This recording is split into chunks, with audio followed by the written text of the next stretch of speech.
سعودی اتحاد کی یمن میں ہتھیاروں اور فوجی گاڑیوں پر بمباری حملے سے قبل کی ویڈیو بھی منظر عام پر آ گئی۔ سعودی اتحاد فورسز کی جانب سے یمن میں ہتھیاروں اور فوجی گاڑیوں پر حملہ کیا گیا۔ سعودی اتحاد کے مطابق مکلا بندرگاہ پر UAE سے آیا اسلحہ علیحدگی پسند فورسز کے لیے تھا۔ سعودی عرب اتحاد کی جانب سے بندرگاہ کی ڈرون ویڈیوز بھی جاری کی گئی ہیں، جس میں بندرگاہ پر گاڑیوں کی ان لوڈنگ دکھائی گئی ہے۔ سعودی اتحاد نے کہا کہ اس نے مکلا بندرگاہ پر اتارے گئے اسلحے اور فوجی گاڑیوں کو ایک محدود کارروائی میں نشانہ بنایا۔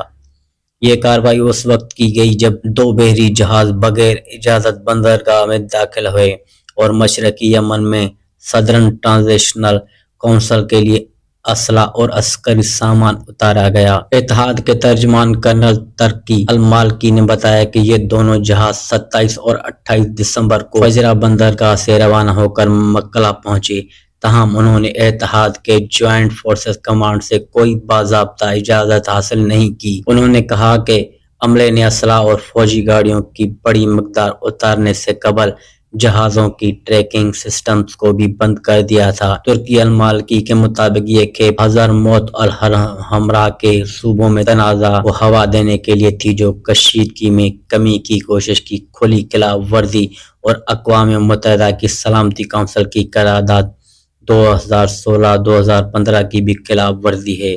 انہوں نے مزید بتایا کہ یمن کی پریزیڈنشل لیڈرشپ کونسل کے چیئرمین کی درخواست پر سعودی اتحاد کی فضائیہ نے منگل کو الصبح ایک محدود اور انتہائی درست کارروائی کے ذریعے مکلا بندرگاہ پر اتارے گئے اسلحے اور گاڑیوں کو نشانہ بنایا۔